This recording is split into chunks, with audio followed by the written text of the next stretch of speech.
they abandoned their belief in the supernatural. Now, you are asking me to sabotage that achievement, to send them back into the dark ages of superstition and ignorance and fear? No!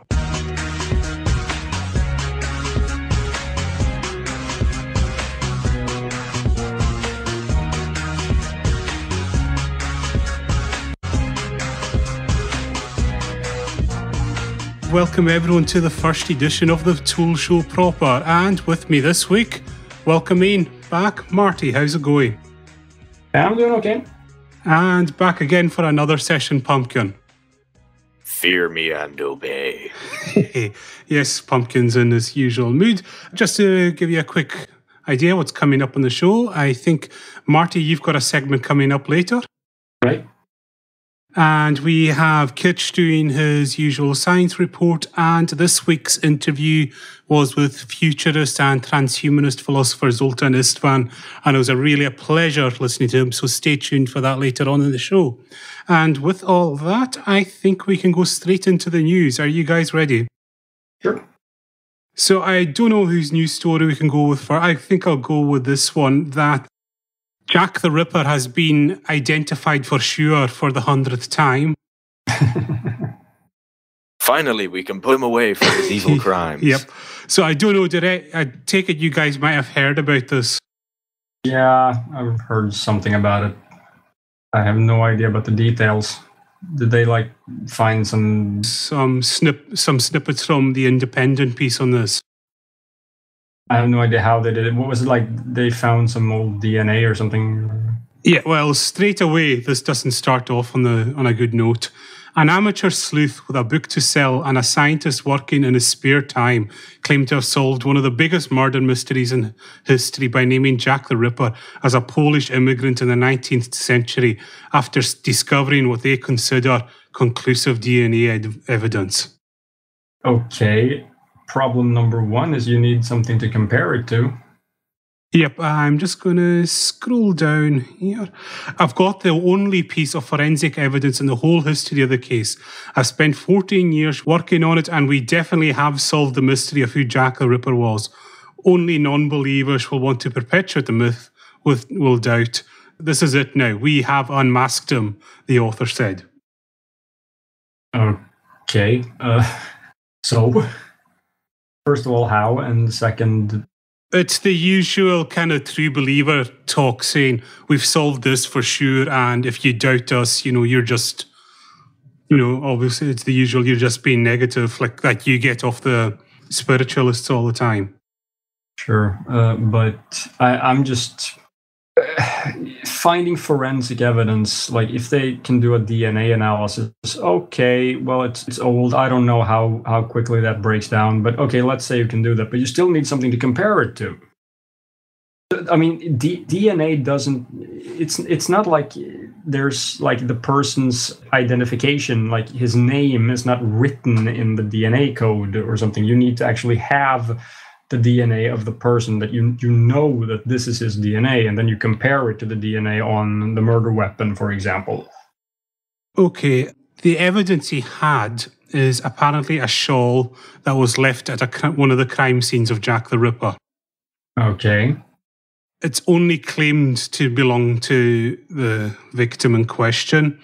And basically they said they were able to track down the living descendants of both the suspect and the victim, and found that the DNA sequences matched DNA sequences recovered from the shawl, probably from the blood of the victim and the semen of Jack the Ripper. Okay, that sounds pretty weak. That's some resilient jizz. Yeah, I don't know how, it doesn't sound good at all, this in any way. No, I don't know how much you could backtrack. I mean, sure, you can find that there are certain sequences that are found throughout the family line or something like that, but yeah, I don't think you can say that it's in any way conclusive. Well, and the other thing is, back at Jack the Ripper time, crime scene forensics wasn't to the same standard it was today. So yeah, it can definitely be contaminated. There's cross-contamination, and also you've got to rely on the fact that this shawl hasn't been cleaned or washed or contaminated in nearly 126 years, that it hasn't been contaminated in a single way.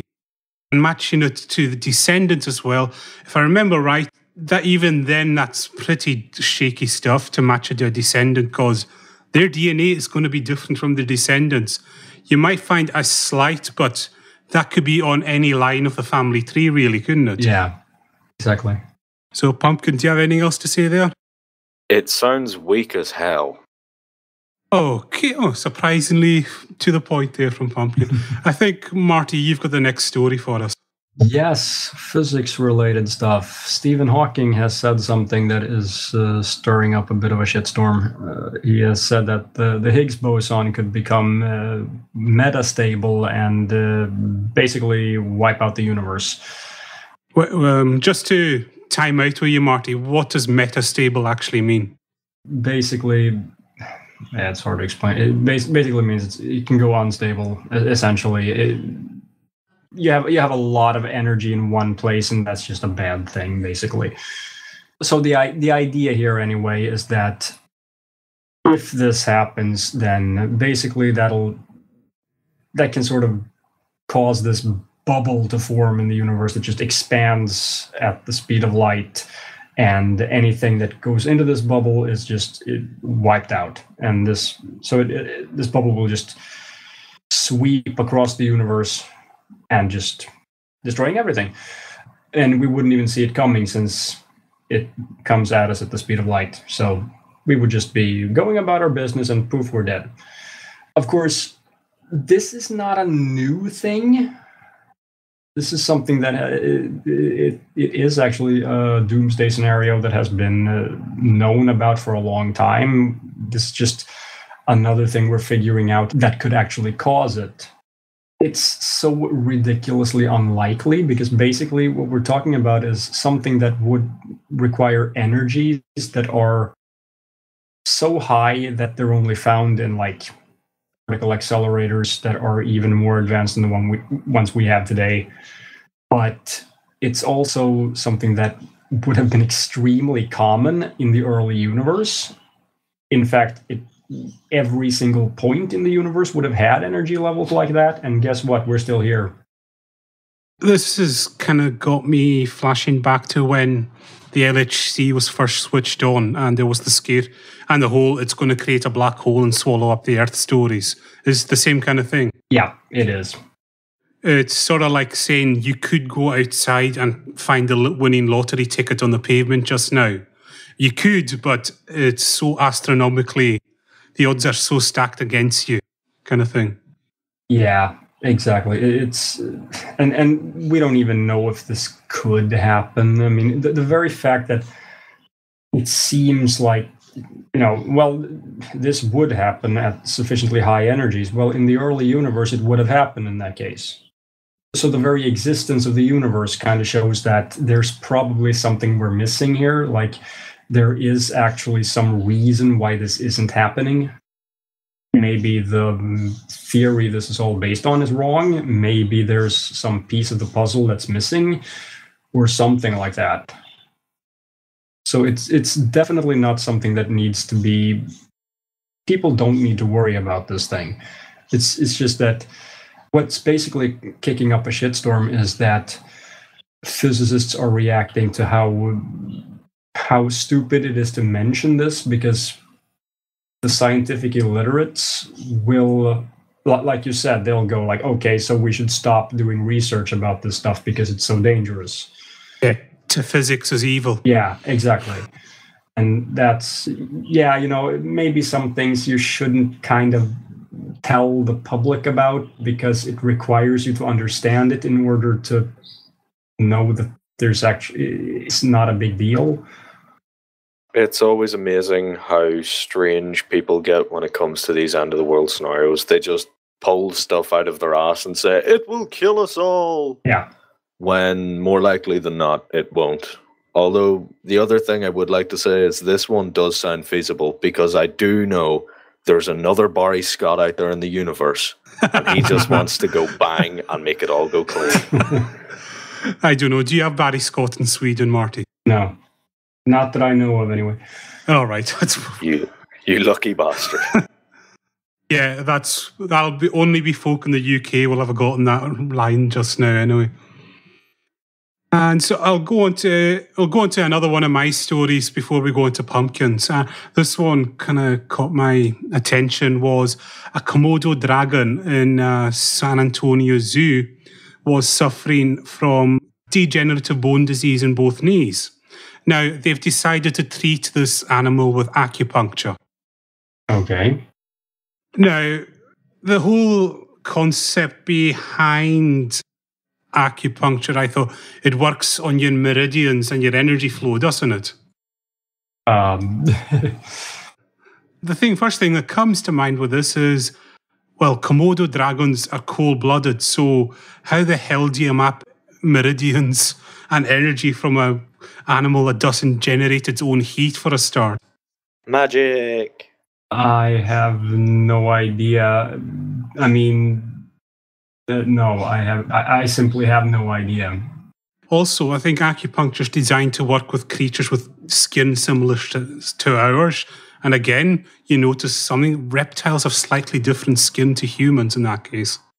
I believe they're called scales, to use the scientific term. Yes, and also it's just sticking pins into a honking great Komodo dragon doesn't sound safe, and it doesn't sound very comfortable for the poor dragon either. I mean, if any of you have been to a zoo and seen the size of a Komodo dragon, yeah, and they're about 2 meters long at best, and their bites are highly toxic to us. They're not poisonous, but it's the bacteria in them will poison. Yeah, that I knew. I just I have a hard time sort of seeing one in front of me to know how big it is. I've seen them on TV and stuff like that, but I don't think I haven't seen one in real life. It says here in the actual article that the acupuncture is supposed to stimulate nerves, muscles, connective tissues, and boosts the activity of your body's natural painkillers and increase the blood flow. And again, the blood thing is kind of an important detail when you're dealing with a reptile. Yeah. As we stated, for those reptiles are cold-blooded, it means they do not produce their own internal heat. So, yeah, the whole blood flow, it's a different idea when you're dealing with reptiles. Yeah, and then there's the whole question about just how well acupuncture works and how much of it's just placebo effect. I'm not sure what the word is on that right now. I think they say it can offer some pain relief. Yeah, that's kind of what I've heard too. Yeah. But pain is in your mind, so the question is it a physical thing or is it a psychological thing? Yeah, but again, it's like doing it on an animal. How on earth do you know? Yeah, that's kind of my point. If it's entirely psychological and you try it on an animal that you can't explain it, it's not going to know that it's supposed to be pain relief. So. Yeah, I know this is going to sound pretty bad, what I'm going to say, but I could understand them maybe trying this on chimps or monkeys, because you could sort of psychologically analyze how they're feeling. Yeah. But again, a reptile, it's very, like I've got 2 pet bearded dragons, and reptiles are well known for not showing if they're in discomfort. Oh, that's right. That's the same thing with birds. They hide their illnesses because in the wild they have to do that. If they look sickly and that, they'll be picked off by predators. Right. I think there's a very simple way we can tell if it's hurting the dragon. If you poke it with a needle and it tears the person's arms off, gives him blood poisoning and he dies, they just hit the wrong spot and need to try again. Or it was just hungry. Or it's been hanging around you too long. Don't tell them that I've been training it. Okay, and with that, I think we can move into your story now. So, as some of you may or may not know, there was a charming cunt called Ian Paisley who died. Ian Paisley was a political figure in Northern Ireland supporting of the DUP, which is a unionist party. He was also a minister in the Presbyterian Church, if I remember correctly. The guy was a massive monolith to cuntness. Some of his famous quotes are "Save Ulster from sodomy" during the 70s and 80s when he was campaigning against legalizing homosexuality. He didn't particularly like Catholics, saying that they bred like rabbits and multiplied like vermin. He used to call the Pope the Scarlet Woman of Rome, which actually I find kind of funny. He was very, very strange when it came to things, classical parts of Irish culture, like drinking, dancing, and fighting each other. He said, and I quote, "Line dancing is as sinful as any other type of dancing, with its sexual gestures and touching. It is an indictment to lust." Wow. He's interesting. Hated drinking, hated smoking, hated any kind of fun. Very famous for standing on his box and shouting, "No, never. Ulster says no. I'm a massive gaping cunt." Oh no, wait, that's what everyone watching him was thinking. So sadly, that poor bastard died. And there was much rejoicing. The thing is, though, when I was in work the next day, there was a guy who came to me and he said, like every national tragedy, exactly where you were when you heard the news. And he was right. I was in the kitchen. I then turned and thought, oh fuck, the kettle isn't boiled yet. Was he part of, is it the Caleb Foundation or the Caleb Foundation? How do you pronounce it? Was he part of that?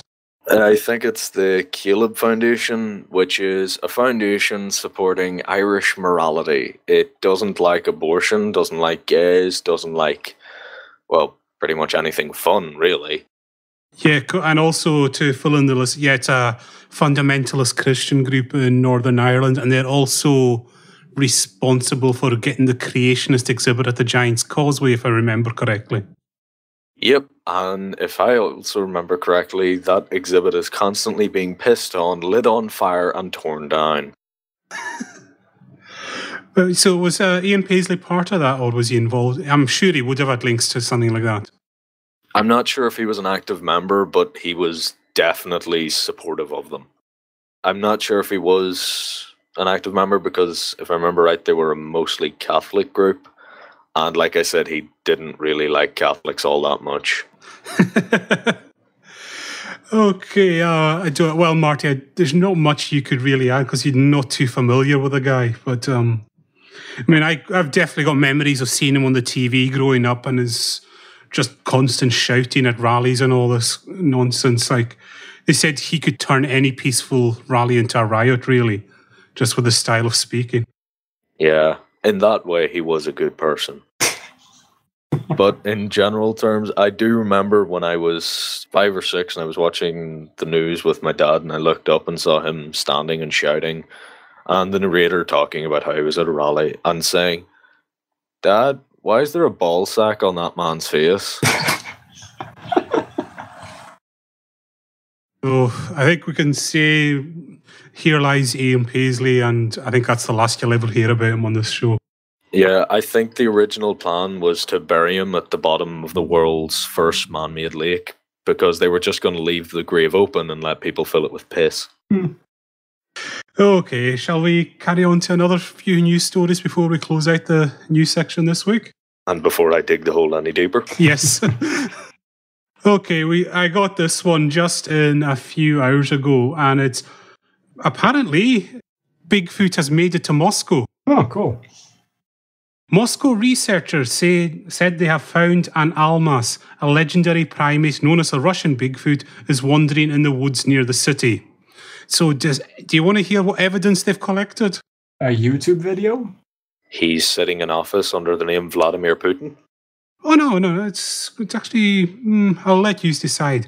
Andrei Stroganov, a biophysical technologist at Moscow's Agricultural Academy, said he collected a fragment of tree bark near the city that bears the signs of having been marked by a large primate, and he fingered the almas as a culprit.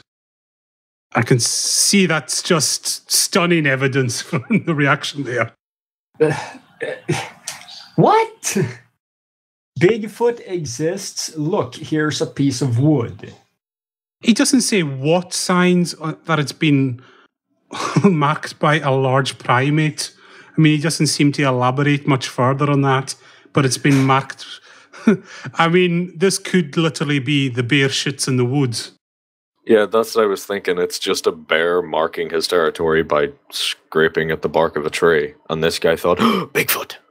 And here's a quote from the guy. He says, "The Almas is cosmopolitan," Stroganov joked when asked about the creature living so close to the capital. "I am not worried. They are benevolent and need our protection."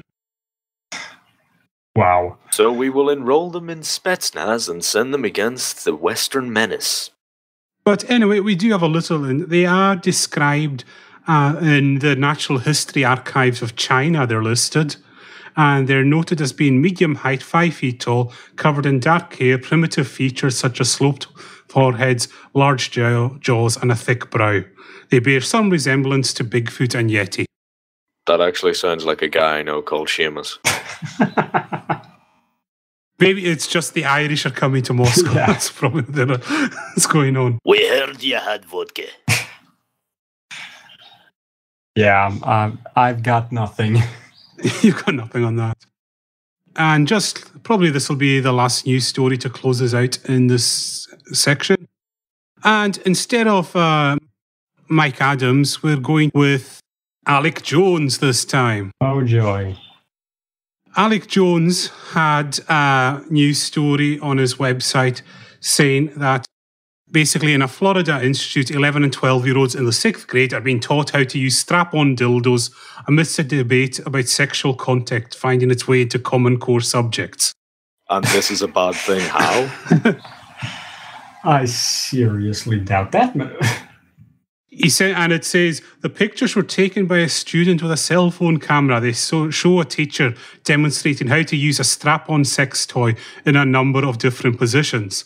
Now, I know what you're thinking, Pumpkin, is saying, why the fuck didn't I go to that school? I went to Catholic school. We didn't have strap-ons. We had Father O'Malley.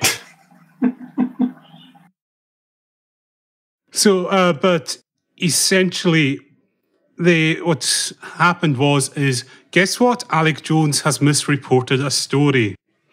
Basically, what happened was, this is a story, it was an LGBT sexual health seminar given at a university for the students. So, yeah, and a satire website got a hold of this and then turned it into, oh, look, the 11 to 12-year-olds have been taught how to use strap-ons. And Alec Jones, as always, the incredible researcher he is, didn't bother checking this. Please say it was The Onion. No, it wasn't I don't have where it came from. Yeah, well, he's an idiot. That is all. But just some comments from the way Alec Jones reported it. The teaching of so-called alternative sexual lifestyles is being practiced in many states under Common Core as a result of sexual content finding its way into other subjects. So? School district in Arizona banned a Common Core approved book last year as it was found to contain sexually explicit images that described scenes of bondage. I doubt that. Actually, I have heard that certain places are trying to promote the idea that, yes, bondage is a thing. No, it isn't evil. Deal with it. Yeah, exactly. That's probably what he means. And possibly there was like some cartoon drawing or something of someone getting spanked or something, maybe something like that. It can't possibly have been worse than that because textbooks don't contain actual pornographic images. Yeah, it wasn't like a diagram of how to do the perfect high knot or some shit. Yeah, but there's other little bits he's added on to this. And he says, There's one group that claims this. It's serving to desensitize children to sexual contact and could lead to an increased chance of molestation within the schooling system. Oh, so it is a Catholic school. Yeah, exactly. And one other, you're going to enjoy this last bit. It says, perhaps the most infamous example of how Common Core will manifest itself in America's schooling system was illustrated by a bizarre video in which the Common Core curriculum director said that 3 by 4 equals 11 could be considered a correct answer so long as students could explain how they reached that number. Yeah. Now, this kind of goes back to when I did mathematics in school. And like, I always remember they would give you an equation and tell you to solve it. And there was 6 marks for it. And our teacher always said, as long as if you just put the wrong answer down, you'll get no marks. But if you show all your working out, then you can get 4 marks, say, even if you get the wrong answer, because it shows, that's pretty much what that sounds like. And there's also a common joke, 2 plus 2 equals 5 for large values of 2, which means that you can have a number rounded to 2 plus a number rounded to 2. And the sum of those would be, say, 4.8, which is rounded to 5. And I'm sure you could have a similar situation where you have, something rounded to 4 times something rounded to 3 isn't actually high enough to be 12. So if you can explain how you actually arrived at this, it doesn't even have to be mathematically incorrect. But you have to explain how you got there. Yeah, it's very common. Is that how they grade in Sweden? I'm taking that's how they grade in Sweden as well for math tests. Yeah. As long as you can show the process which you used to arrive at that answer. Yeah. It's like I say, a lot of the time, getting the final answer is almost just the bonus at the end. It's just so that you understand the processes. Yeah, pretty much. And Pumpkin, anything else there? Alex Jones should have stayed in school. That's all I can think. Yeah.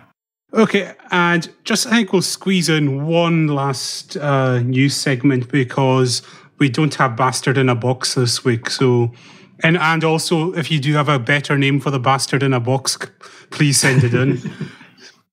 But this is another late story that I got. Nigerian sells wife for human sacrifice. A Nigerian man has been arrested for selling his wife to 2 black magic practitioners who wanted to sacrifice a virgin. How much did he get for? Oh, yes. It says the man lured his wife to a bush under the pretext of fetching firewood and sold her to 2 ritualists for about $5,000. That seems like a fair trade. We can't really argue with good capitalist endeavors. But there's also the fact that he's selling his wife as a virgin. And like say, you've married this woman and she's still a virgin. What the hell's going on in this marriage anyway?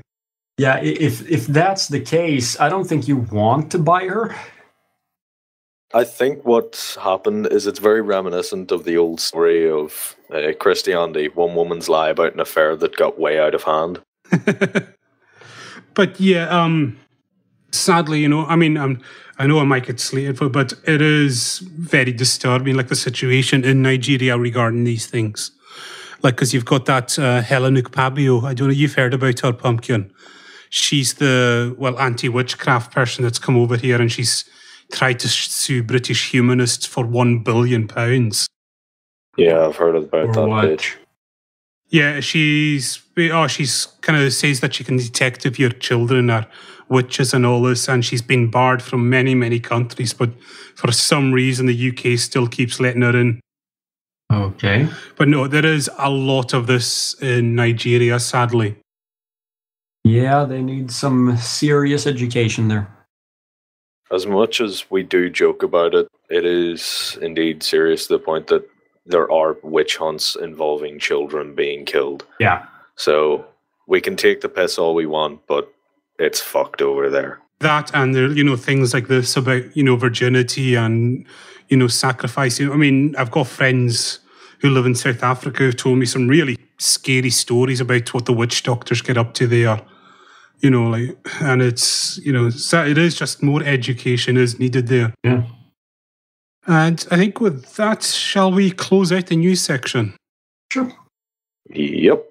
So what is coming up next? I think coming up next, we've got Kitch, who is going to be giving us a lowdown on what bacteria do for us, which will be very interesting. And then after that, we have our interview with Zoltan Istvan, the transhumanist and futurist philosopher. It's a fantastic, you really do not want to miss that. It was an awesome interview we did with him. And then after that, we have Marty returning with your guide to skepticism, isn't it? Okay, and so enjoy the rest of the show, and we'll speak to you at the end of it. Goodbye, people.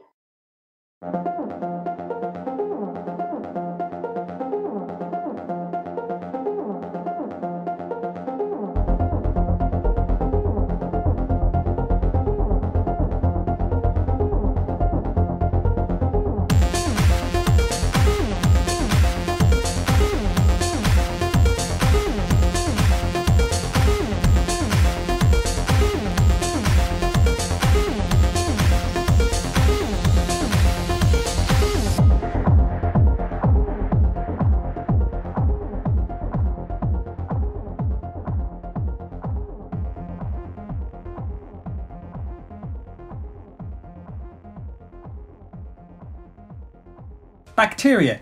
You might remember them from the German E. coli cucumber outbreak in 2011, or that film that grows on your teeth or corrodes pipes. Yes, bacteria have a bad press. However, they're probably the main players here on Earth, and we couldn't survive without our little bacterial friends. And here is just a brief overview of what bacteria have done for us. Bacteria are invaluable to many areas of fundamental science because their genomes are generally easy to manipulate and understand. Many studies in genetics rely on bacteria. Also, due to their rapid generation rate, which for bacteria like E. coli is 20 minutes, which when you compare that to our generation time, which is about 20 to 30 years, these guys multiply quite rapidly and are very handy when it comes to the study of evolution, as it takes a much lower amount of time for the bacteria to pass on its genes. One famous example was reported from Richard Delansky's group, which have been growing a culture of E. coli in a glucose-limited medium and have reported the evolution of citrate metabolism. Also, due to their high growth rate and wide metabolic diversity, bacteria find many uses in industrial processes, so-called bioprocesses. One such process is the cleaning of our wastewater. Bacteria break down carbon sources and ammonia in our wastewater and use it as fuel for themselves, producing much nicer, cleaner water. Further, the bacteria are being studied for their potential to remove metals like the nasty chromium that can enter our wastewater from industrial sources. And electroactive bacteria are being studied for the potential to produce electricity from the wastewater. This is really cool, and although the current generated to date is too low, a combination of microbiologists, biotechnologists, electrochemists, and chemical engineers are working away trying to tackle this problem. But not only do we use bacteria as a workhorse, humans themselves rely on bacteria to function. Yes, I mean bacteria, members of which will make you sick. Some are important for us to be healthy. Consider this. Your own cells vastly are outnumbered in your body 1 to 10 by our bacterial mates, called our commensal bacteria. And together, they make up your microbiome. They exist on your skin, in your mouth, and yes, in your intestines. These guys aid in digestion and prevent disease, causing microbes from taking hold by simply occupying space. This is why when you are on a broad antibiotic, sometimes you might get a secondary infection like oral thrush. Members of your microbiome are usually stable, and disturbances in the microbiome have been linked to a number of diseases such as diabetes, rheumatoid arthritis, and obesity, to name a few examples. And yes, your gut commensals are responsible for the smell of your wind. But if that isn't enough, bacteria are responsible for why we breathe oxygen in the first place, and yes, even why multicellular life could exist. You see, back in early Earth, oxygen levels were much lower than at present. Instead of oxygen, early life would have used different forms of iron as we use oxygen and sugar. However, along came the cyanobacteria, bacteria that could use light in a series of chemical reactions to produce energy and oxygen as a byproduct in a process we know as photosynthesis. Life adapted to using oxygen as would produce much more energy, which then could support multicellular life. Later, some of these cyanobacteria will become descendants of the chloroplasts of plants, allowing plants to be photosynthetic. Well, if allowing life to thrive isn't enough, well then you're just hard to please. The Kitsch 2 signing off.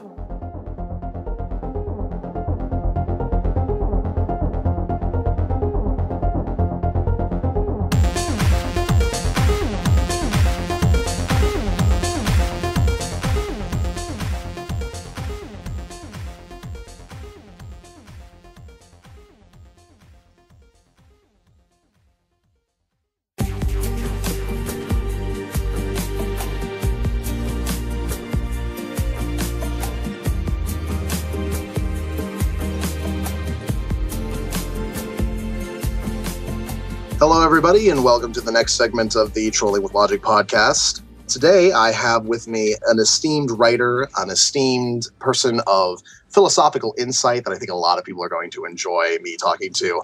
This is Zoltan Istvan. Thank you for joining us, Zoltan. Hey, thanks so much for having me on your show. I very much appreciate it. Oh, we appreciate you coming on. So, in doing research with you, I found out a decent amount of things. Just to be clear, because this is a label that gets put on people sometimes, and sometimes they deny the label, so I'm not quite sure if this works.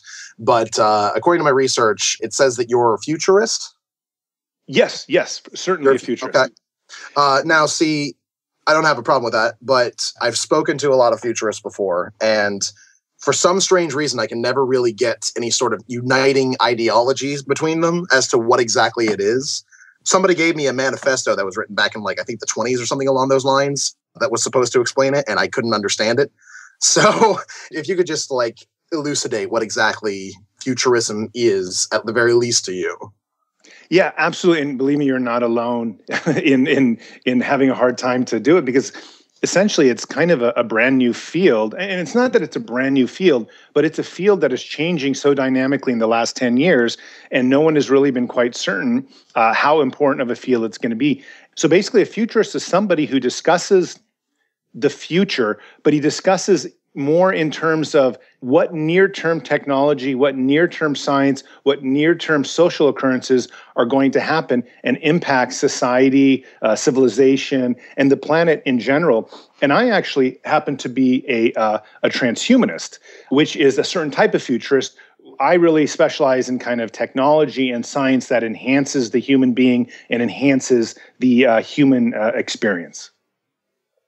See, that's the other thing that I read that you were was a transhumanist. I didn't know that was like a type of futurism. I thought that was kind of its own sort of independent philosophy as to I suppose the preference of where civilization should go. But I do guess that if futurism is about talking about what we should be doing in the future, that does make sense.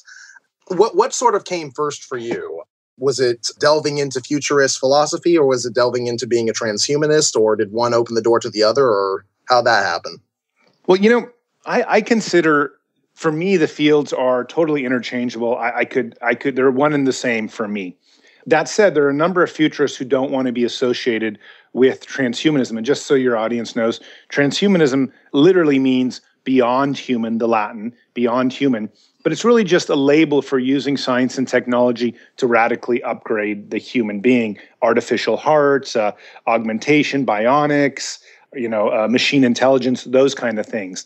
But, essentially, most futurists are people that really are trying to somehow use whatever they think is going to happen somehow and apply it directly to their lives. Whereas transhumanists are not all necessarily transhumanists are people that are speculating about the future.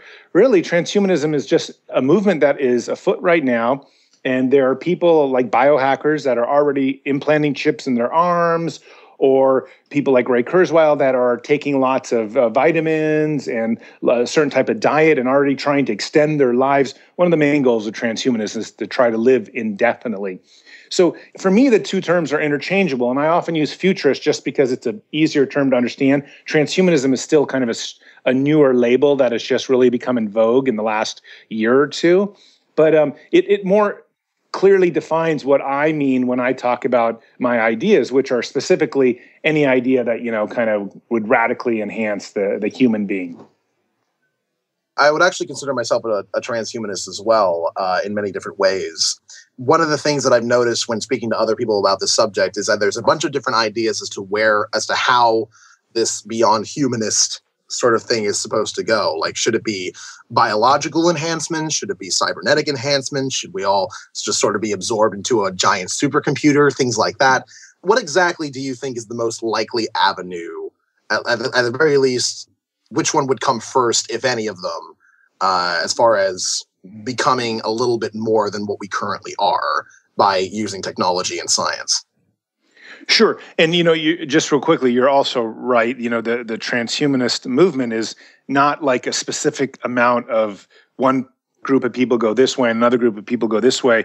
Some transhumanists are religious, some are not. Some believe in biotechnology. Others only believe in artificial intelligence or machine intelligence. So it's all across the board. It's really just a general label for anyone that's trying to use science and tech to seriously change their lives. But personally, I believe in, I think over the next 10 years, the kind of enhancements you're going to be seeing are continual enhancements with technology such as some of the brainwave reading technology we're seeing. We're going to probably iPhones will probably end up being sort of like Google Glass or headsets that we can communicate that way in the next 10 years.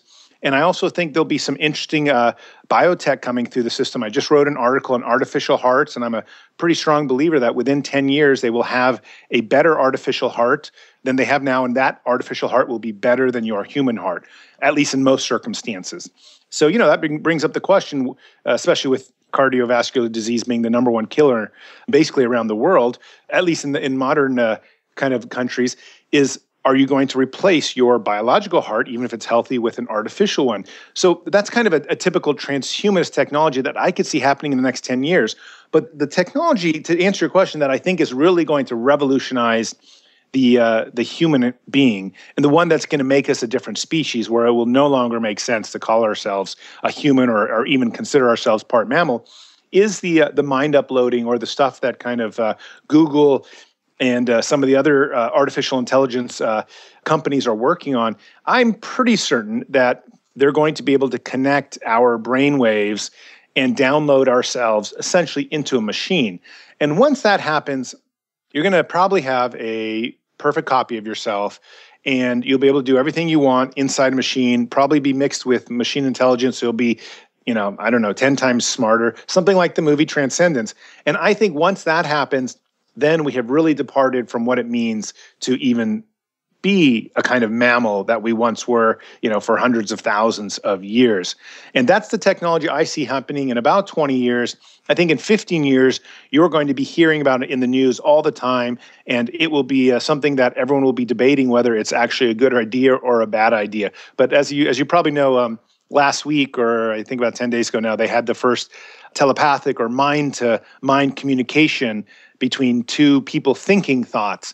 And, the fact is that if they have chips that are already able to understand your thought, then it's really just a matter of time before they're going to be able to download everything in your head into a machine. And that's really where the future is. So just playing a little bit of devil's advocate here, because I am a transhumanist, but at the same time, I do understand there's a lot of arguments already against it. There's going to be a lot more in the future, obviously, when it comes to sort of cybernetic enhancements and that kind of stuff. Just kind of being people voluntarily deciding, I have a perfectly fine arm, but there's a cybernetic arm that'll make me even stronger and stuff like that.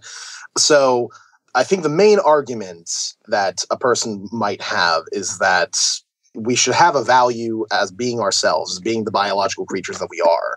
That to do that is sort of to betray who we are as an identity. What would you say to somebody like that? Well, it's really about, I think, what you're after. I think, and I agree with you, I'm not 100% on board with all these technologies either. I want to, slowly take my time as I experience them and discover them. I'm married. I have 2 young kids. I'm pretty much engaged in a very human life here in San Francisco, where I live. So, these technologies sound pretty bizarre to me. I don't think my wife's going to be very happy if I cut off my arm and put on a robotic arm, even if it is better. And it will be better probably in 10 or 15 years. So these are, choices that we're all going to be faced, and we're all going to have to either make. And the sense of identity, especially in the way I define in my novel, The Transhumanist Wager, is I talk a lot about baggage culture, this idea that we have carried for generations and generations ideas that have been passed down to us, including what it means to be a human being. And that has in turn become sacred to us because it is so ingrained in our system. It's very strange to imagine ourselves looking in the mirror, having robotic limbs and maybe an artificial heart and whatever other technologies there are going to be that will exist. And in 10, 15 years, most of them will already be being tested on people. The sense of identity is just really what you make of it. I'm pretty comfortable with departing from any sense of human identity because my main purpose is to try to live indefinitely. Most of my book and most of my ideas and philosophies are centered around not dying, trying to avoid death, trying to live indefinitely. So I'm going to do whatever I can do to try to make myself live better, more healthy, and especially longer. And if that means cybernetic parts, or if that means bionics, augmentation, whatever it is, I'm all for it. I just realize that there are certain values or institutions that are going to get in the way. It's not something I'm going to jump over, overnight in, one day come home and be this cyborg for my children. But I'm certainly looking forward to doing it. And I just say to those that have a problem with the sense of identity, I think they'll get used to it once they see the advantages. If we can all run as fast as a horse or hold our breath 10 minutes underwater because we have artificial hearts, it's going to be hard for one whose neighbor can do that, and to see him doing these kind of spectacular feats and then not participating just because of that sense of identity. I think our sense of identity, both from a cultural point of view and an individual point of view, will start changing significantly once we start really seeing the benefits of such radical technology. I'm going to put a pin in that for just a little bit because I do want to get back to that subject. But knowing our listeners, I know they're going to be fairly curious about something that you said earlier. So I'm just going to go ahead and ask the question that's probably on their minds.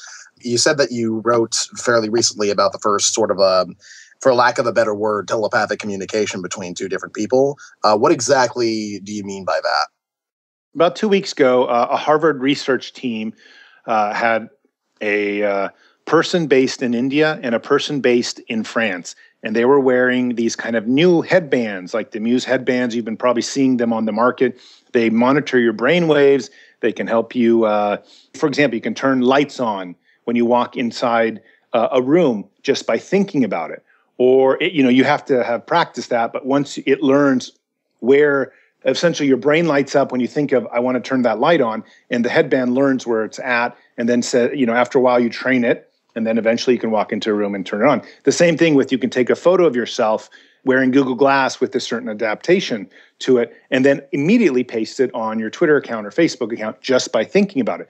So what happened is this telepathic communication took place between 2 people taking just simply, very, very basic. They thought 2 words to each other.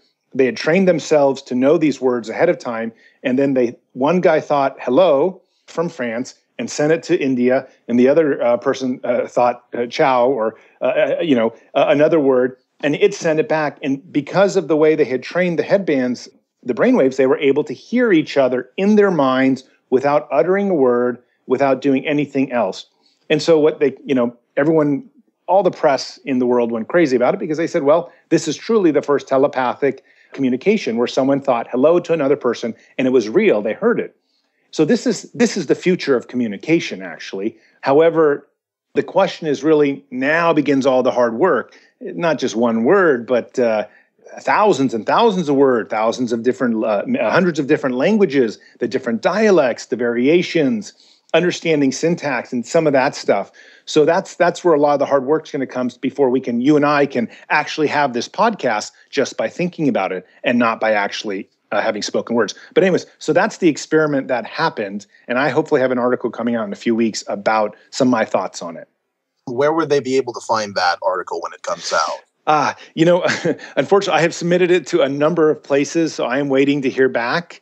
But if they just want to check either onto my Facebook page or onto, just Google me some point down the road, they'll find it. I have been writing for a lot of places. I have columns at Vice's Motherboard, the Huffington Post, and Psychology Today, the transhumanist philosopher at Psychology Today.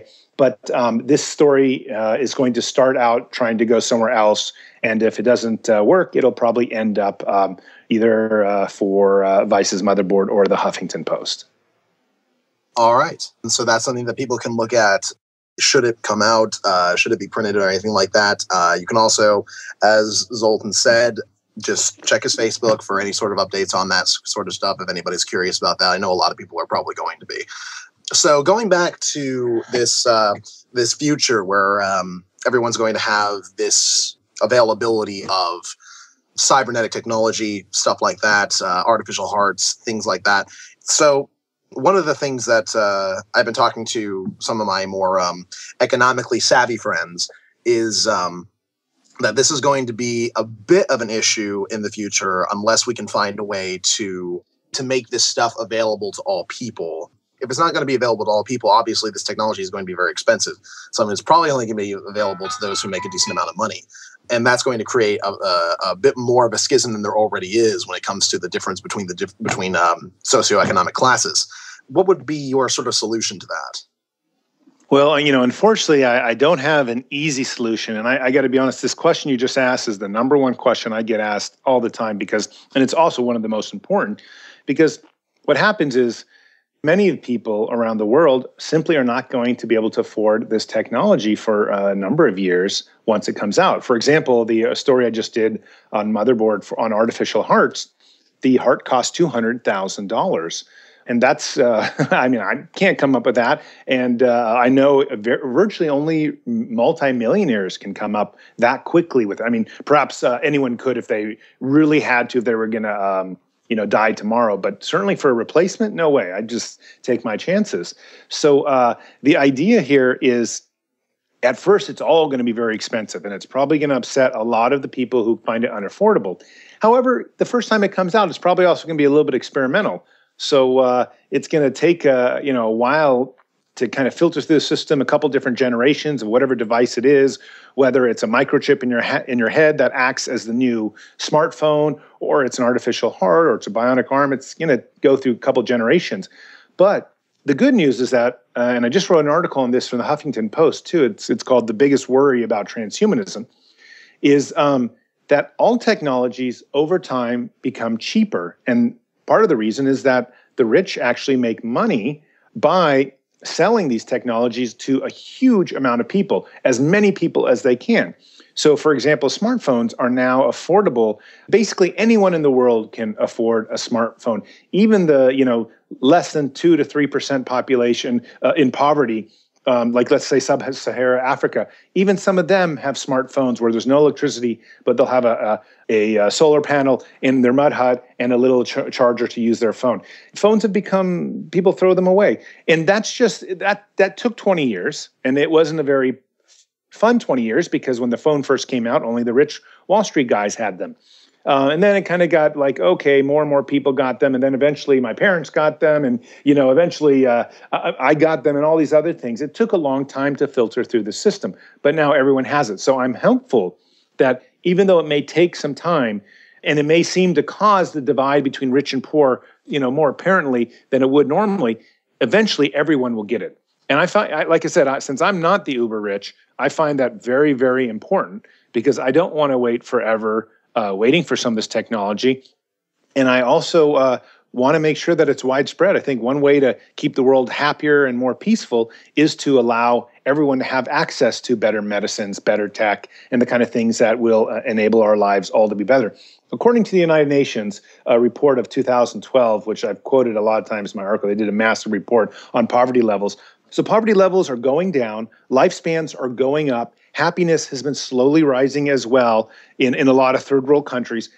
The main reason is that technology has helped people live better. It has, dropped mortality rates for infants and stuff like that. So slowly, technology is making a positive impact on the world and improving the statistics that I think are very important around the world that show that, hey, science and technology really do help the world. It's not just a bunch of rich people benefiting from it.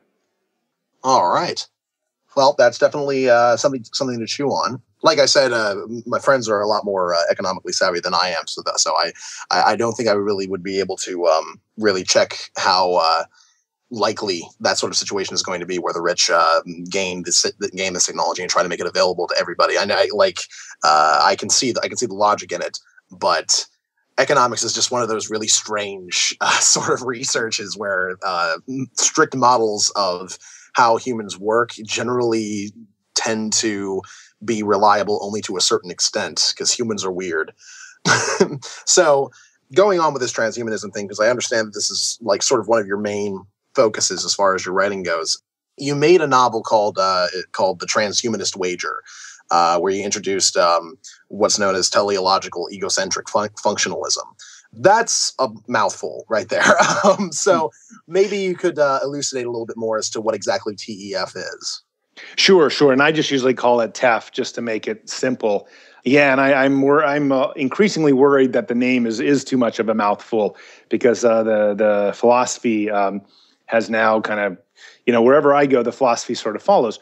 But essentially, my novel, The Transhumanist Wager, essentially it debuts these ideas, certain types of philosophy, certain types of core ideas that try to embrace using technology and science and applying them in ways that philosophers had not applied them before. So ultimately, one of the main things of TEF is that it starts with the 3 laws of transhumanism. And I won't go into them now because they're kind of complex, but basically they lead up to every single person is trying to attain as much power as possible.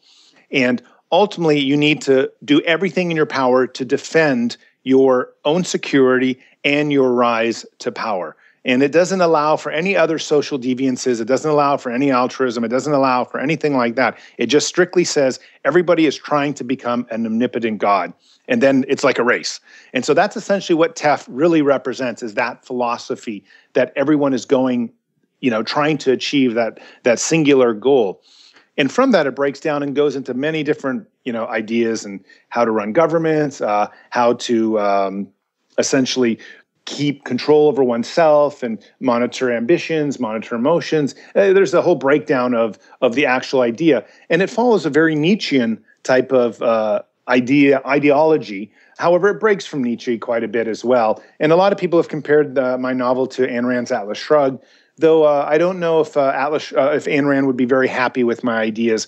They involve too much promotion of kind of, I don't want to say militancy, but they involve promotion of just trying to gain at everyone else's sort of expense. Although that's not exactly how I want to define the philosophy, that's ultimately how a lot of people have perceived it. But, ultimately, I did not try to create a philosophy that was going to appeal to 7 billion people on the planet. I tried to create the most logical ideology that I could about one man, and this is the character Jethro Knights, who wants to live indefinitely. And real quickly, I'll give you a summary of the novel. The novel is about the protagonist Jethro Knights, who absolutely doesn't want to die, and he will do anything to protect his life. And through the novel, that idea gets challenged. Religious people come after him, try to kill him, try to stop him from developing the science that he needs to live indefinitely. So he creates essentially a transhumanist nation and then develops the science that he needs. But then the world still sort of goes after him. And eventually he says, develops military technology that the world can't match. And then he takes over the world and establishes essentially a transhumanist-minded planet that is based off this philosophy TEF. And that's ultimately what that's just in a very short roundabout way. That's what the philosophy is about. And if you have any specific questions, I'll be happy to to answer them. Just going through sort of the basic gist of what the 3 laws of transhumanism, as you've laid them out, are. It seems to me to be a very sort of I hate to oversimplify it, but a very carpe diem sort of mentality, a very do what you can to improve your own situation. And that's sort of like that should be at the very least your main goal. Before I go on, would that be fair to say? Yes, that is fair to say. And feel free to be critical because everyone else is. So yeah, that is definitely fair to say.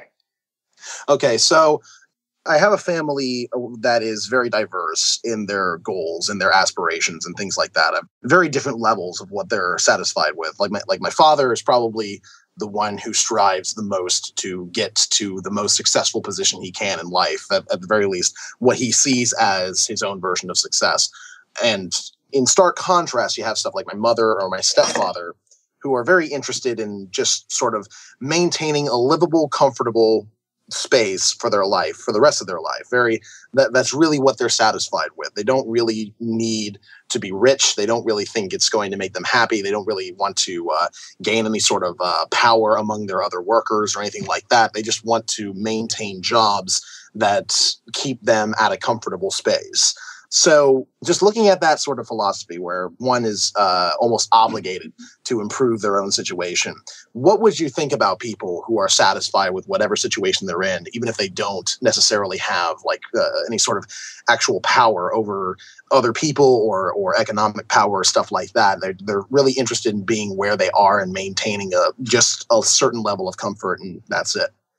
Well, and that's the majority of the people, to be honest with you, as not everyone is striving to achieve. I think everyone's striving to achieve something, but very few people are going to subscribe to the philosophy that I'm putting forth, where they are striving to achieve at least, a kind of a godhood or a perfect omnipotence. And I would just say that, yeah, that's completely natural. I think one thing I've been increasingly saying, and how I wrote the novel, is that the transhumanist wager and the philosophy TEF is very much a bridge to the coming era of machine intelligence. I'm a firm believer that once artificial intelligence or machine intelligence becomes aware of itself and realizes that it's a valuable entity that it wants to preserve itself, then it's going to develop philosophies that are much more strict in the protection of themselves, much more strict in the ambition of what they can achieve.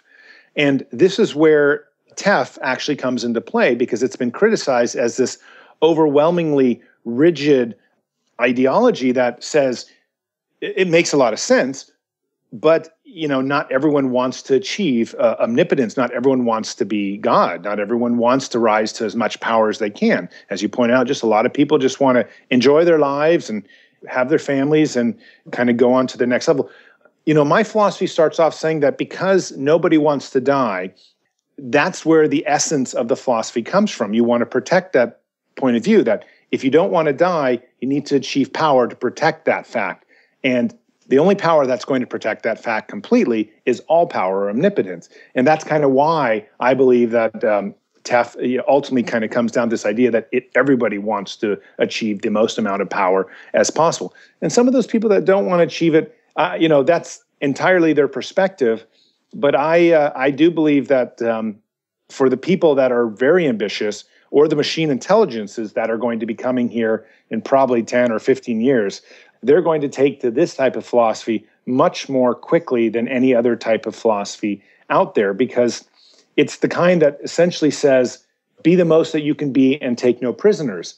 And from an evolutionary point of view, and I think we're always dealing with evolution, is that's the one that makes the most sense. The one that wins is the one that is able to achieve the most amount of power and protect itself. Okay, so just going off of that for a little bit, looking through the sheer amount of people who have published your articles, you have a variety, and by variety I mean a variety of different political bents, people who are interested in publishing what you write, which I think is very interesting. You get published by people like Breitbart, Fox Business Network, and the American Conservatives, and yet at the same time you'll be published by people like Jezebel, Eye of Nine, and the Huffington Post. These are places that usually would see each other as enemies, and yet they all seem to agree that what you write is interesting. Do you think that, like, your very particular manner of interest is something that most people of different political ideologies can agree with? Is that why this is going on, or is this something that confuses you as well? No, but it's an excellent question. So I think what's happening ultimately is that, first off, I come from a political background that doesn't subscribe to one single element. And I think that's what has been very confusing. Clearly, a lot of TEF philosophy is, authoritarian. However, there are elements in it that are 100% libertarian, meaning that it would defend freedom all the way. And that confuses people. There's like, well, how can you be both? And then there are some very conservative elements. And of course, as you notice, some of the places like Fox News and Breitbart, they'll run with the conservative elements. I would personally align myself more with liberal tendencies. And those are from some of the major places that I like to write for as well. And I try to, with each article I do, or depending on with whatever press mention there is or whatever they're highlighting on me, because a lot of times the articles are just about me or about some of the ideas, they take what they like and they put it through their editors and their system and run with it. That's the great thing about transhumanism is, as I had mentioned at the very beginning, it's not anti-religious perspective, though certainly most transhumanists are atheist or agnostic. It's not entirely a liberal philosophy, because there are definitely huge amounts of conservative transhumanists or libertarian transhumanists or techno-progressives or liberal. So it's completely across the board. And when you have a movement so young, nobody really knows what to make of it. But one thing's for sure, it's pretty fascinating. And there's no doubt that the technology and science that's coming out of the movement is going to affect every single political party. So that's the ultimate reason that I think everyone has sort of said, well, yeah, this is worth discussing. Though I can tell you that even though they let me discuss these things, they're not championing me too heavily as their kind of guy or anything like that. They're just like, okay, it's interesting enough. Let's put him through the system and publish him. But it's never like, oh, he's one of ours, because I think they know the philosophy is too all over the place to really fit a proper political window yet. And it just hasn't defined itself that way yet. So going back into TEF and transhumanism and stuff like that, as I understand it, the philosophy is very much based on a sort of egocentric mentality of putting yourself and your betterment, your own improvement above all other things, or rather your existence in general. Where exactly, because you said that this sort of kind of eliminates the obligation of altruism to a certain extent. So what would be the sort of, in your mind, an obligation that one might have to another person, if we have any? So real quickly, I think, as many of your audience might know, Nietzsche's Will to Power. In my novel, I talk quite a bit or discuss the will to evolution, which essentially says someone that supports this philosophy, the TEF philosophy, is essentially someone who's trying to evolve as quickly as possible into as powerful as an entity that they can be.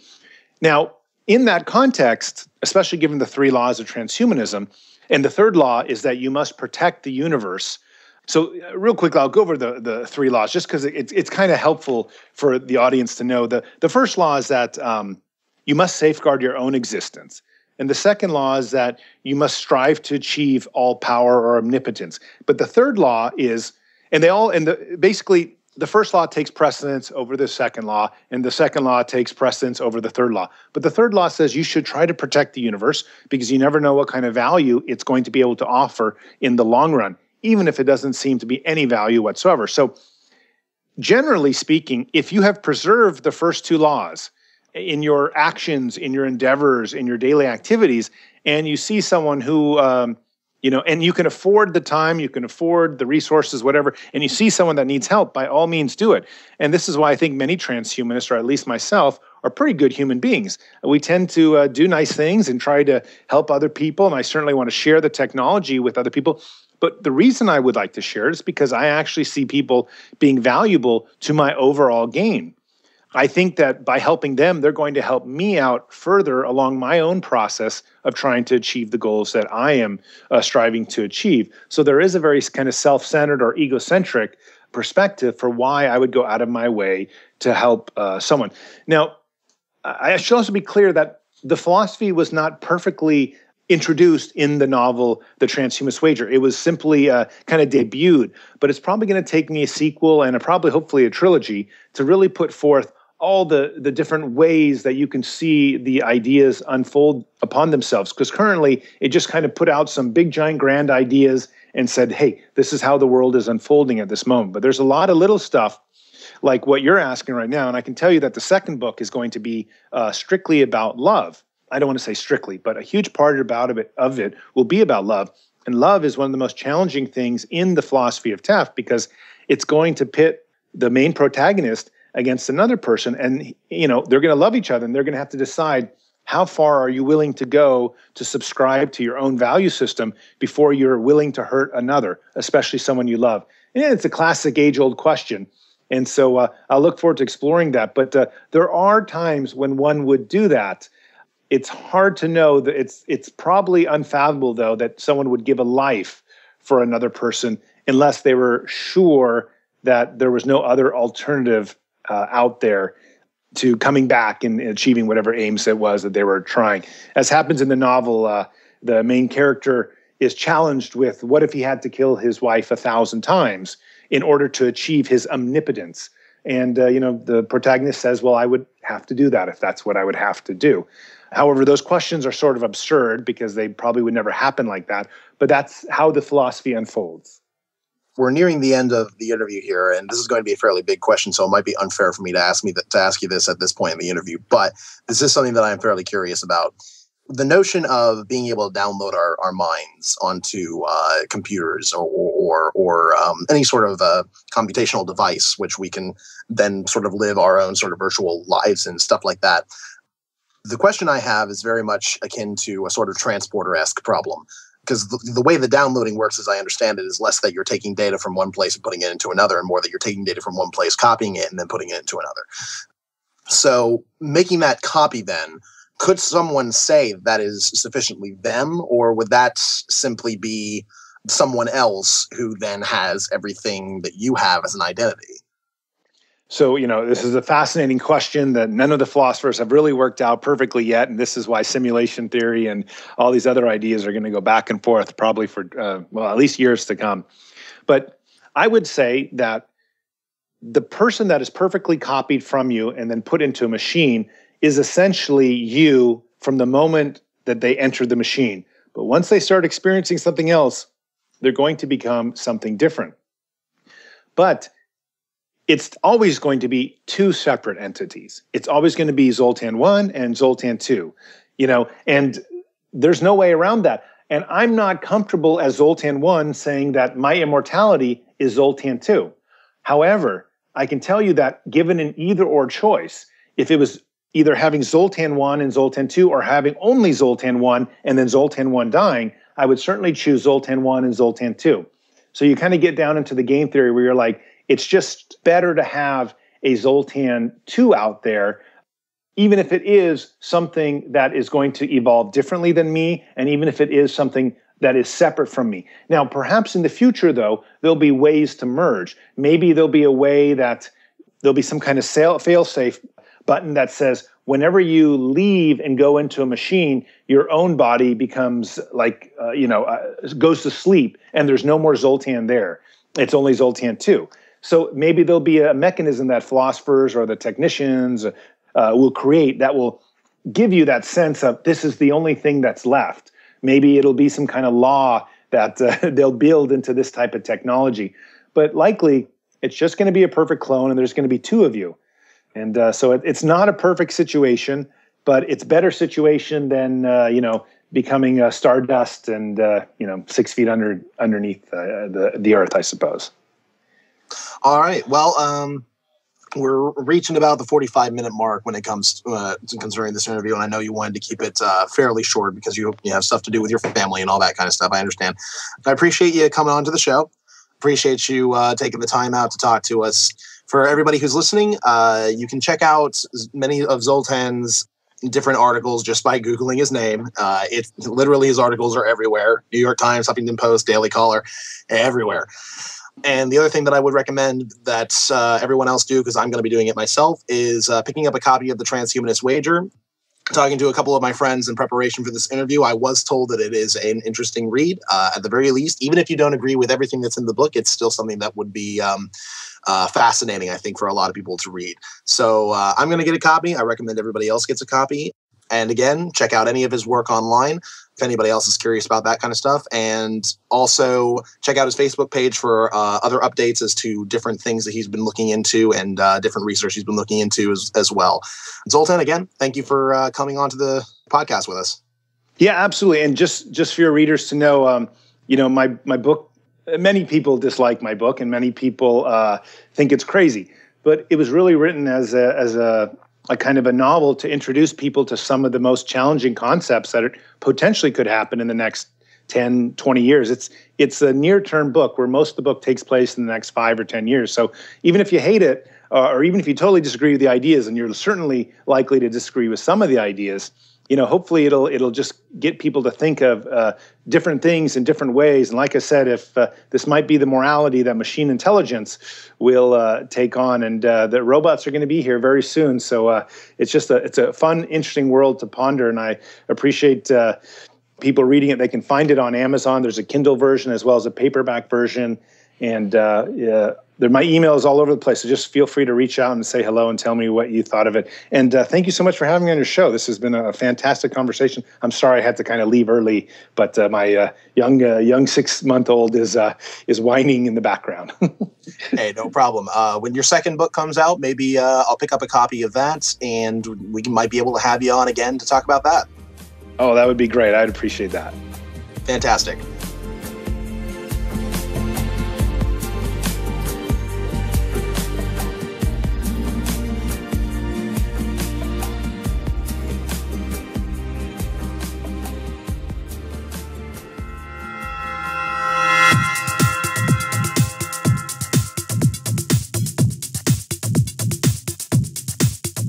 What is skepticism and why does it matter? Most people don't understand skepticism. They don't know what it is, what it's good for, much less how it works. Creationists are skeptical about evolution because it ain't no proper science. Conspiracy theorists are skeptical about every official story put out by any kind of authority. And New Agers hate skeptics because they're just not open-minded. If you open up Microsoft Word, type skepticism, and right-click the word, you'll find that the synonyms listed are cynicism, doubt, disbelief, and uncertainty.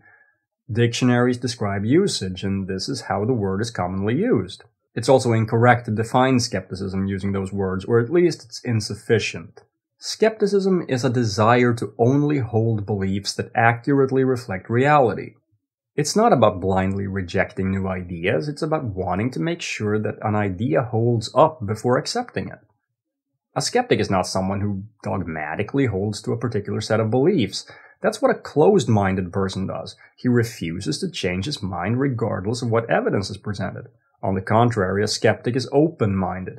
What he ultimately wants is to be right. If the evidence says that he's wrong, he will change his mind. Let's consider climate change. Is it happening? If so, is it our fault? Well, we could simply point out that it's not happening would be a very nice belief. It's what I'd like the truth to be. Sadly, though, it is happening, and even those who once denied it generally accept this today. Instead, they claim it's not our fault, that our use of fossil fuels has no effect on the climate, and that there are other reasons for the increase in temperature. Now, I guess that's the next best thing. Why would I want to believe that I'm harming the planet when I could just choose to believe that I'm not? Why would I want to stop pumping out harmless carbon dioxide? That would be inconvenient. Well, that's it. Well, let me ask you this. Have you ever wanted something that you didn't get? Of course you have. You know what that proves? It proves that reality doesn't shape itself according to your desires. Unfortunately, the reality of it is that either climate change is our fault or it isn't, and what we want is completely irrelevant. Of course, it would be nice if it's not our fault, and we can keep pumping out crap into the atmosphere without any unpleasant consequences. But if I simply choose to believe that, and it turns out that I'm wrong, then I'll end up taking actions that contribute to making things worse. That leads me to why skepticism is important. Beliefs inform actions, and actions have consequences. You can fly. Does it matter if you believe me? Well, if you believe me and it turns out that you actually can't fly, then you might hurt yourself as a result. Vaccines are harmful. Do you believe me? If you do, you probably won't have your kids vaccinated now, will you? What if they're not harmful? What if all you've accomplished is to make your kids susceptible to deadly diseases that the vaccines would have protected them from, without causing any harmful side effects? Now your beliefs have ended up putting someone else in danger. The same, of course, applies if vaccines are harmful and you believe they're not. The point is not to get into that particular issue, but simply to illustrate that whatever the truth may be, you should do what you can to ensure that your beliefs regarding this issue, or any other issue for that matter, accurately reflect reality. Regardless of which side you're on, I hope you agree with that. It's in everyone's best interest to make decisions based on accurate beliefs. If you want your actions to have the desired consequences, you have to base them on beliefs that are actually true. This is also why some skeptics, such as myself, take it upon themselves to respond to unsupported or demonstrably false claims made in public forums. We don't want people to be convinced that claims are true when there's no good reason to think they are. If everyone was a skeptic, we wouldn't have to do this, but sadly a lot of people aren't, and will believe anything as long as it sounds nice and is presented in an appealing manner. Not only are people at risk of getting things wrong, they're also at the mercy of scam artists who rely on people's poor critical thinking skills. At best, all they do is take their money. At worst, they also convince people to take actions that are actually counterproductive, such as rejecting medical treatment in favor of some completely ineffective alternative, and this actually leads to people dying. There's also the issue of people allowing others to think for them. Cult leaders and dictators rely on this. A lot of people don't want to think for themselves because, as it turns out, that can be pretty hard. But when we stop exercising our right to think for ourselves, then, well, that's when we start to lose that right, and with it, democracy. In a free, open, democratic society, we must all think for ourselves. That's the whole point. On election day, when I'm asked what my opinion is, it should not be whatever the great leader wants it to be. Okay, sure, now I can already hear the complaints. But all you so-called skeptics always say the same thing. You don't think for yourselves at all.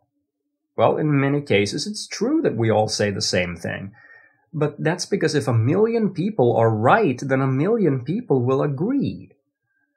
What's important is that when skeptics agree, it's because the evidence inexorably leads to a particular position.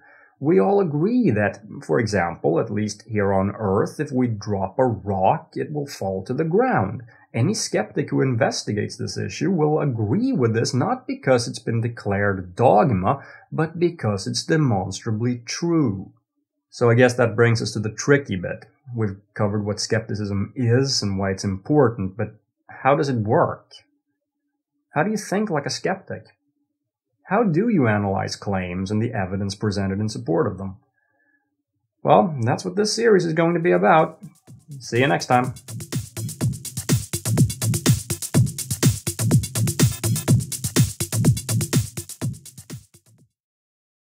And that is it. That's the end of another thrill-packed edition of Tool. How was it for you guys? And this time, Marty, you can sort of agree because you do know what one of the segments sounds like. Yeah, I'm sure it was okay. Pumpkin, how was it for you? Oh, it was amazing when there was that explosion and then the Michael Bay slow motion of the tits bouncing with the things happening in the background just changed my life. Jeez, oh, you're that drunk already. Is that how you're recalling Ian Paisley now? It's the only way I can without having to drink more. So, just to let you know, we are here hopefully every week. We've had a little bit of a delay in getting this one out, but it will be out soon. We do have some really good interviews in the pipeline. And like I said, if you do want to be featured in the show, just a minimum of 5 minutes on whatever skeptical related subject you want. Record it in a WAV format and send me a link to wherever you upload it, and I'll send it to the rest of the team and we'll consider it. Also, just remember, if you have enjoyed the show, you can support us on Patreon. And I don't know, does anyone else, Marty, do you have any announcements, or do you have a message you want to get out there? I don't. I'm trying to find the time to make videos, but it is hard. I've got so much to do at work, so yeah, I'm trying. Yeah, and just for everyone, I hopefully will get back to Skeptical Lizard. It's just I myself have a huge backlog of things to get through. There was a big political event this week in Scotland, and all right, yeah, in 2 weeks I've got to go to the specialist to have my eyes checked again because I've got cysts growing on them yet again, and I'm also going to a Star Trek convention. So hurl your abuse at me for that one. Nerd! Marty, you can't talk. I know. I never said that I'm not a nerd. You can't accuse me of shit because you don't know what I do in my free time. I am going to try and take my sound recorder just to see if I can get Patrick Stewart to say Trolling with Logic and record it. If I can get him to say this is Trolling with Logic, that'd be awesome. Yeah, that would be really cool. So, Pumpkin, what have you got going on then? Very little. I'm actually in work a lot, trying to sort out some personal matter and trying to cultivate a farm of stabbable baby pandas.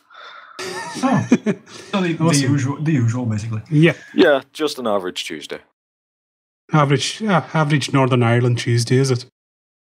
Yeah, wait till you see Thursday. Whoa. And with that, I think we can close out. So, like I said again, if you have enjoyed the show, please donate to our Patreon. Lots of nice rewards there. Patreon.com/Trolling with Logic. The link is below or in the description. And I don't think there's anything else show related. I said we do have some new features planned and a lot more good stuff to come. And also, please send us your feedback, anything you'd like us to improve, or like I said, if we've done good or done bad, just let us know and we'll keep trying to improve the show for you. So with that, I will say goodbye, and Marty, say your goodbye. Bye. Pumpkin, say goodbye to the nice people. Goodbye, nice people, and bring me whiskey next time. Okay, and thank you very much for listening, and we'll see you all next time. Have a good one.